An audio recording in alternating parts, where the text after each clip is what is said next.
What's up guys, Tech and Tyler, and today's video is going to be a little bit special, and that is because of the item that I'm going to be showing off, but also the fact that you can tell this isn't my normal setup. This is actually in my room, and that is because the item that I'm going to be talking about is this right here, which is a Denon Dp-47F turntable. I have always wanted one of these turntables for years now, and that's because there's a guy on YouTube that I watch who did a review about one of these, and I always really wanted it because I thought it was a very nice, sleek, really cool turntable, and it's got a bunch of special features on it.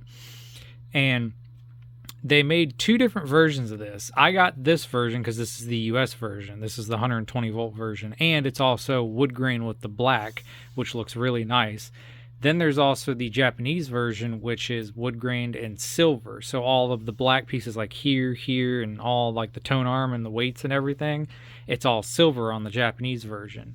And I could have gotten that one, but you would have to have a step down transformer, or I could take the transformer out and make it to where it's 120, but I didn't want to have to do all that. So the best thing was to just try to find one of these.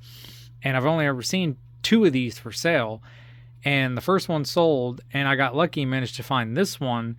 A guy selling it about 4 hours from me. So I went and got this recently, and I am happy to say that it is fully functioning, fully working, because I know sometimes some of these have issues and they don't want to work right, and they're kind of hard to repair, I believe. So I'm really happy that I managed to get it fully working, no problems at all. And this is such a cool turntable for many reasons, and one that is because of the fact that of the age of it, it's got some really smart tech inside of it. But really quickly, as you can tell, it's in really good condition. It's very nice and shiny. It's not all dinged up and scratched. It's got some little bit of wear on it, but not much. The dust cover's in really good condition. But anyway, minus the condition portion of it.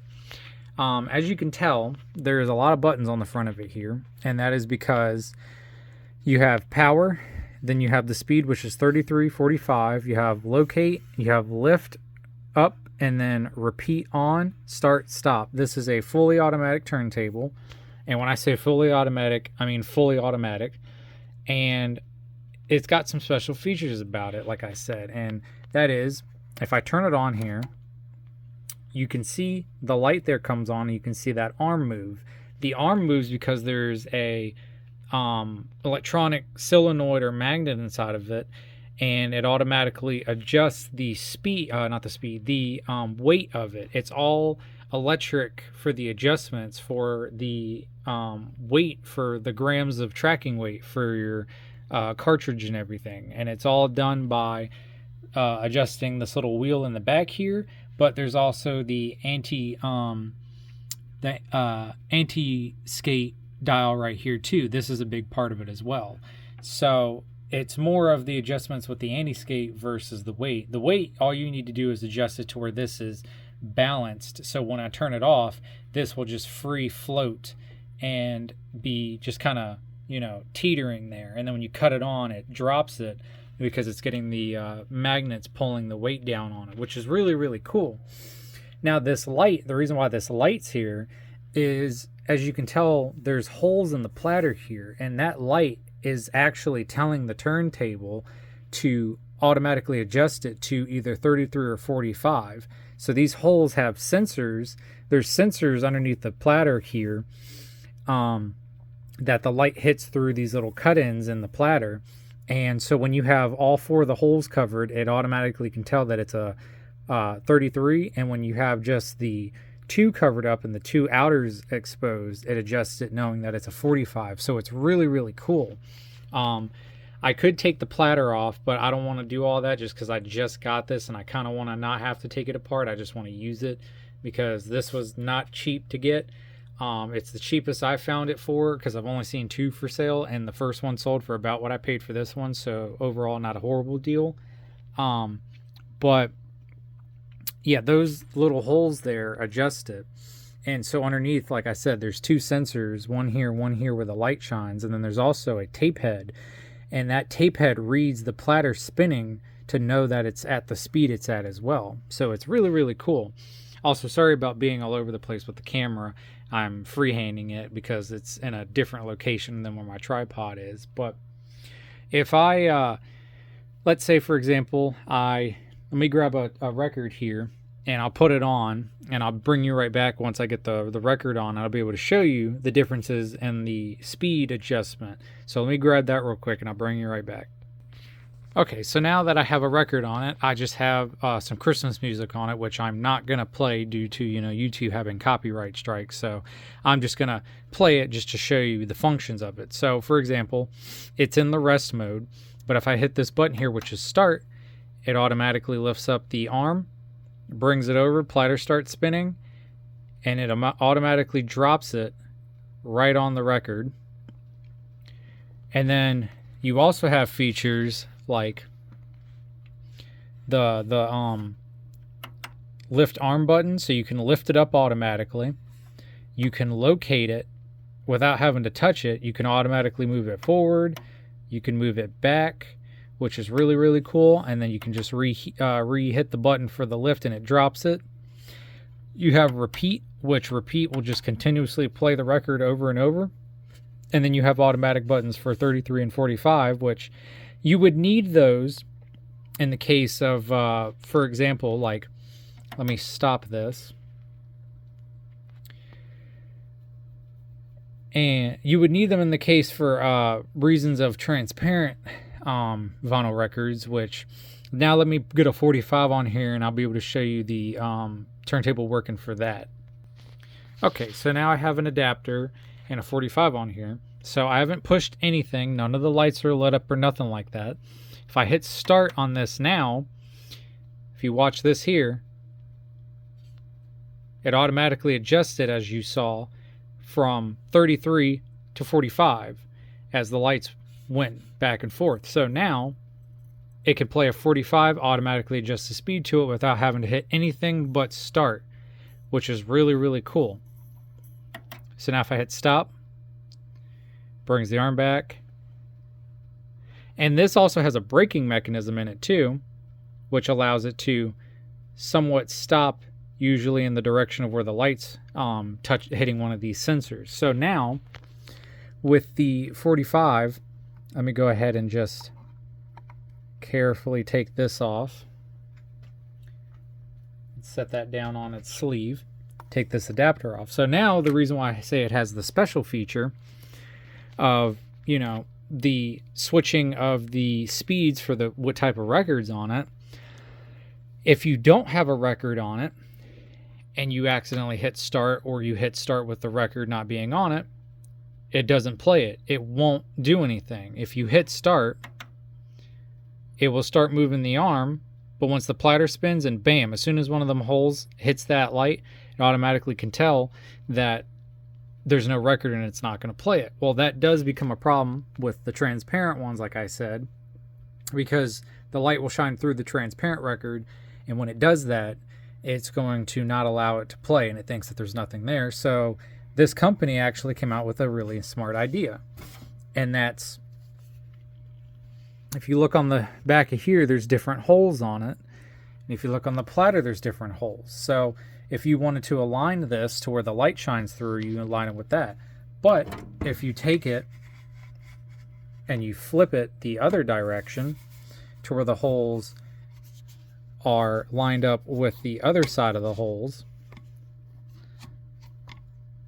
like this, to where it's covering up those sensors, then you can hit start and it will allow you to play transparent ones, because then then it won't be able to it thinks all the time that it's a a 33 with the holes covered up, but that means that you have to manually hit 33, and then you'd have to hit start in order for it to actually work. Same thing with 45, you would have to manually press the button, hit start if you had transparent. But I think it is really cool that they had thought of that and designed it for the fact of making it work with the transparent vinyls. Now, I know that, like I said, there's probably people online who have made maybe a few videos about this. I know the one guy who made a video about it, Techmoan, he already explained everything.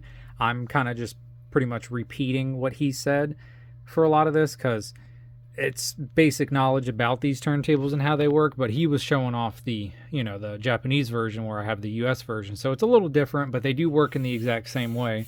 Just this one has the black color and it's 120, whereas that's silver and it's 100 volt. But no, I think these are super cool turntables because of the fact of, I think these were produced from anywhere 1985 to 1999, somewhere in there. And I know they were on the market for a while and stuff like that. But for it being that old of tech and it having those features on it is really, really unique because you don't see many turntables that can do that automatically can self-adjust the speeds and tell, what is what for what kind of record is on it, and like knowing that it's a 45 or a 33, and it's all super cool technology for what it is. And not to mention, they don't make stuff like that anymore either. And even if they did, if they were to come out with a product like this again, with all these types of features, it'd be really, really expensive. So it's kind of crazy that back in the day, for this turntable being, I think it was brand new back then, $300. That's pretty good for a turntable in modern day era with all that technology. That's, vintage tech, versus if they were to make a new one of these, it'd be out the roof expensive. So I think it's really cool to get stuff like this. That's the older stuff and it works really good. Like I said, I got lucky with this one that it works fantastic, because I know sometimes some of these can have issues and stuff like that. So I'm really happy that it works, because like I said, this wasn't cheap. It wasn't the most expensive like I've seen some turntables go for, but it still wasn't cheap. But it's definitely worth every penny for me to buy this type of turntable, because I've been wanting this for a long time. Plus just the fact of it being fully automatic. I had a turntable, the previous one before this one was a semi-automatic, so I'd have to, lift up the arm, put it on it, but it had an auto return mechanism, which was cool. But I really wanted an upgrade and really wanted a turntable that I know I'm going to always use, and I'm never going to get rid of this one. And I'd probably get other ones to test out and use alongside this one, but I would never get rid of this one and replace it with a different one. This is going to be my permanent main turntable for hopefully the rest of my life, to where if it still, stays working. But I know they do sell replacement parts for these. I know you can find, parts machines, and you can also find new replacement lids, and you can find just pieces here and there. And you can throw any type of cartridge you want on it. The cartridge that I'm using on it is an Ortofone OM5E cartridge. I know there's probably better ones out there than that, but I know that this one sounds pretty good, and I like this one. I have a whole bunch of different cartridges. A lot of them need replacement styluses on them, and I'm going to go through and test a bunch of them and just see which one also sounds better, since now I have a couple more options too for the different cartridges. But I'm going to stick with this one. I hope to get the better version of the Ortofone one, maybe depending a Ortofone red cartridge, I believe is what it's called, the 3M red or something like that. I can't remember off the top of my head. So it's going to be fun testing out different cartridges and different styles of sound. But I know that cartridge mixed in with this amp and the set of speakers I have, this amp is a Modular Component Systems 3865 model numbered amp, and it's a good amp. I am currently having an issue with this amp that I do have to repair, unfortunately, but this amp is a solid B7 amp. It's heavy. It's got all sorts of different settings on it. It's got VU meters, which I really like on it. And then the speakers I'm running are a 1979 pair of Polk Audios. I'm not too exactly sure what the model number of them are off the top of my head, but they're really good as well. I picked those up recently, so I've been trying to upgrade my system a little bit more as the years come on. I've gone through a lot of different components and a lot of different pieces for it, with turntables, amps, and speakers. So I'm trying to find, the set that's perfect for what I want. There's still a bunch of stuff that I do want to get at some point, and there's still some components I got to repair that I'm going to add to my stuff as well. I have the matching cassette deck for this and tuner. I just don't have space on this table here to put it all on, unfortunately. I need to get a bigger cabinet for all this stuff. And I am a very big, avid vinyl listener for sure. I have more than just what's on this shelf, and I also listen to, this whole section is nothing but metal, And then this stuff from top to bottom here is all more of the classic rock and pop type of music as well. Sorry, it's a little bit of a mess in here. I've been trying to clean up my room in this area and stuff like that. So I got a lot of stuff in this area, anything from neon pictures to posters, band posters, and just other types of posters. So I have a whole bunch of stuff. I mean, I have band flags up here as well for stuff like Rings of Saturn and Aborted, and I even have more around my room, which I have a whole bunch of stuff in my room that I'll be eventually, over time, as the channel goes on, making videos about talking about them, the history of them, and why I collected it and why I had it. So stay tuned for all that. There's, like I said, I say a lot in my videos, but there's definitely tons and tons to come for content on stuff to talk about, show, display, and just all sorts of stuff. I do a whole bunch of stuff, but anyway, that's not the main focus. The main focus was this turntable. I get to raining sometimes. Again, sorry for the shaky hand and being all over the place. Yeah, I wanted to freehand it for showing this off.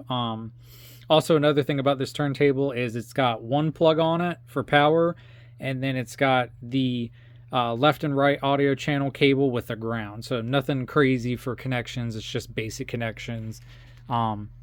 This thing is also pretty solid too. I think this thing weighs about almost 20 pounds as well. So really good quality, pretty solid wood for being what it is. Very, very hefty, good quality here. Not, like I said, not to mention like a lot of this stuff is, I think this is metal. Not too sure if it's plastic or metal. I think this is metal. I know the buttons might be plastic, but all of this is metal and stuff too. So yeah, very high quality, really good for Denon back in the day. The older stuff is definitely better and will always be better. So like I said, end result, very happy with this. Very excited I got this. But stay tuned for more stuff coming. I got plenty more stuff to be make about and display here. I got very behind on Christmas, unfortunately. I'm putting stuff out for Christmas, so you might see some stuff about Christmas pop up here and there. I'm just finally getting to it, so stay tuned for that. And until next time, thank you.